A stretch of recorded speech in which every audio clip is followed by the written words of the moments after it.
আপনাদের সঙ্গ দিচ্ছি আমি মাসুদ হাসান খান। আন্তর্জাতিক মানবাধিকার সংস্থা অ্যামনেস্টি ইন্টারন্যাশনাল বাংলাদেশের সাবেক প্রধানমন্ত্রী ও বিরোধী দল বিএনপির চেয়ারপারসন খালেদা জিয়ার সুচিকিৎসার অভাব ও তার ন্যায় বিচার নিয়ে উদ্বেগ প্রকাশ করেছে।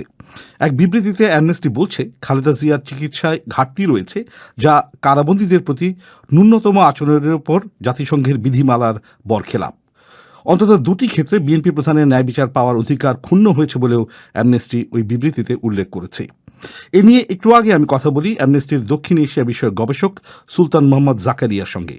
তাকে আমি জিজ্ঞেস করেছিলাম, দুটি মামলায় দণ্ডপ্রাপ্ত হয়ে খালেদা জিয়া এখন রাষ্ট্রের হেফাজতে রয়েছেন, কারাগারের বিধিমতই তার চিকিৎসা চলছে, তাহলে অ্যামনেস্টি কেন মনে করছে খালেদা জিয়া সুচিকিৎসা পাচ্ছেন না?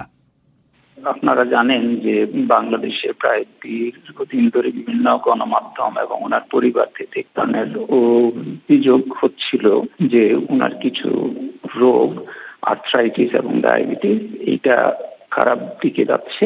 এবং আমরা সরকারের বিভিন্ন পদক্ষেপেও দেখেছি যে ওনারা জেলখানা থেকে ওনাকে বঙ্গবন্ধু শেখ মুজিব মেডিকেলে ট্রান্সফার করতে হয়েছে। তো আমরা গণমাধ্যমের বিভিন্ন প্রতিবেদন এবং ওনার পরিবারের সাথে আমরা আলাপ করে এটা বুঝতে চেয়েছি যে ওনার অবস্থা আসলে কি।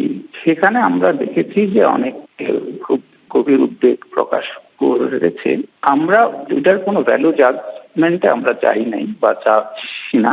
আমরা যেটা আন্তর্জাতিক আইনে একজন বন্দী যদি বিশেষায়িত চিকিৎসা দরকার হয়, সেটা উনি পাওয়ার অধিকার ওনার আন্তর্জাতিক আইন অনুযায়ী আছে। সেটা আমরা বলছি যে একজন বন্দী হিসেবে UN standards of minimum rules বা নেলসন ম্যান্ডেলা রুলস, অর্থাৎ কারাবন্দীদের প্রতি ন্যূনতম আচরণের উপর জাতিসংঘের যে বিধি রয়েছে, নেলসন ম্যান্ডেলা রুলস, তো এই বিধিতে আসলে কি বলা হয়েছে যে কারাবন্দীর প্রতি কি ধরনের আচরণ করতে হবে? যদি একটু পড়ে শোনাই, রুল 27 স্পষ্ট আছে যে বন্দীদের বিশেষায়িত চিকিৎসা বা সার্জারি যদি দরকার হয় এবং ওর জন্য যদি বিশেষায়িত কোনো প্রতিষ্ঠান বা সিভিল হসপিটালে ট্রান্সফার করা দরকার হয়, এটা রাষ্ট্র করা দায়িত্ব। অর্থাৎ এখানে ওই নেলসন ম্যান্ডেলা রুল ভায়োলেট করা হচ্ছে, তাই কি? রাইট, জি। রুল 27 ওনাকে এই অধিকারটা দেয়। এবং বাংলাদেশে অন্যান্য সময়ও বন্দীরা বিভিন্ন জায়গায় চিকিৎসা নেওয়ার নজির আছে। সো আমরা যে একেবারেই তা করছি না তা না, কিন্তু ওনার ক্ষেত্রে আমরা যে এটা দেখেছি যে এটা ঠিক মতো মানা হচ্ছে না। তার পরিবারের সদস্যরা অভিযোগ করছে, আপনারা যেটা আপনাদের যে বিবৃতি সেখানে উল্লেখ করেছেন, যে তার মেডিকেল রেকর্ডের কপি, অর্থাৎ তার চিকিৎসা কী ধরনের হচ্ছে না হচ্ছে সেই সমস্ত যেসব নথিপত্র রয়েছে তার কপি তার পরিবারকে দেয়া হচ্ছে না। এটা কি আপনারা যাচাই করে দেখেছেন যে আসলেই দেওয়া হচ্ছে কি হচ্ছে না? আপনারা অ্যামনেস্টির তরফে যাচাই করেছেন? আপনি কোনো হাসপাতালে ভর্তি থাকলে বা আপনি কোনো ভাবে যদি বন্দী থাকেন, only available information for us, অথবা যে কারোর জন্য আপনার পরিবারের সাথে আমরা আলাপ করব। এখন আপনার পরিবার যদি ডিনাই করে যে না আমাদেরকে কোনো রেকর্ড দেওয়া হচ্ছে না, এইটা একটা, হ্যাঁ আপনি বলতে পারেন যে এখানে সরকারের বক্তব্য কি, কিন্তু আমরা গণমাধ্যমে অনেকদিন ধরেই দেখছি যে সরকার সর্বশেষ আমাদের যে ওনার সুপ্রিম কোর্টে হিয়ারিংটা হলো, এখানেও আপনি স্পষ্ট দেখবেন যে ওনার মেডিকেল রিপোর্ট দেয়া নিয়ে বিভিন্ন ধরনের কথাবার্তা আছে।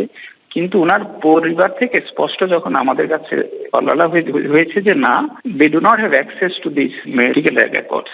আচ্ছা, আপনারা আপনাদের যে বিবৃতি দিয়েছেন তাতে আরেকটি বিষয় নিয়ে উদ্বেগ প্রকাশ করেছেন, সেটি হচ্ছে খালেদা জিয়ার ন্যায় বিচারের অধিকার। তো খালেদা জিয়ার বিরুদ্ধে এই মুহূর্তে 36টি মামলার মধ্যে 2টি মামলায় তার দণ্ড হয়েছে, বাকিগুলো নানা ধরনের আইনি প্রক্রিয়ার মধ্যে রয়েছে। তো আপনাদের কেন মনে হচ্ছে যে তিনি আসলে ন্যায় বিচার পাচ্ছেন না? আমরা ওইভাবে গ্রসলি এটা বলি নাই, এবং এটা বলার আমাদের নট ইন এ পজিশন। আমরা দুইটা স্পেসিফিক ঘটনায় আমরা উই রেজ দ্য ফ্ল্যাগ যে এই ধরনের বিষয়ে ওনার ন্যায় বিচার, ওনার যে রাইট টু ফেয়ার ট্রায়াল, ওইটা লঙ্ঘন করে। একটা হচ্ছে 14 মার্চ 2018 সুপ্রিম কোর্ট ওনার যে বেইল হিয়ারিং এ ডিফেন্ডেন্ট দ্য লয়ার, অর্থাৎ বেগম জিয়ার আইনজীবীদের শুনানি ছাড়াই প্রসিকিউশনের একতরফা শুনানির উপর উনি একটা স্টে অর্ডার দিয়েছেন on the bail granted by the High Court division. Which is a clear violation of international law, যে আপনি দুই পক্ষকে শুনে, বিকজ এটা হচ্ছে ন্যায্য হিয়ারিং এর বিষয়, যে আপনি দুই পক্ষকে শুনে আপনি কোনো স্টে অর্ডার বা আপনি কোনো জাজমেন্ট হোয়াট এভার, এটা আপনার কাছ থেকে আসা উচিত। দ্বিতীয় আরেকটা বিষয়, ওনার ট্রায়াল পাবলিক কোর্টরুম থেকে ওনাকে ঢাকা প্রিজনে ওনার ট্রায়ালটাকে ট্রান্সফার করা হয়েছে অন সেপ্টেম্বর 4, 2018। এটা ল মিনিস্ট্রিও বলছে যে সিকিউরিটি গ্রাউন্ড। এইটা ওপেন অ্যান্ড পাবলিক ট্রায়ালের যে অ্যাসাম্পশন আন্তর্জাতিক আইন, সেইটার লঙ্ঘন। আমাদের সাথে কথা বলছিলেন সুলতান মোহাম্মদ জাকারিয়া, অ্যামনেস্টি ইন্টারন্যাশনালের দক্ষিণ এশিয়া বিষয়ক গবেষক। এসব অভিযোগ নিয়ে আমি সরকারের সাথে কথা বলার চেষ্টা করেছি। স্বরাষ্ট্রমন্ত্রী আসাদুজ্জামান খান এ বিষয়ে কোনো সাক্ষাৎকার দিতে রাজি না হলেও তিনি আমাকে জানিয়েছেন এ ব্যাপারে সরকার আইন মেনেই কাজ করছে এবং খালেদা জিয়াকে তার ভাষায় দেশের সেরা চিকিৎসাই দেওয়া হচ্ছে। এবার বাদবাকি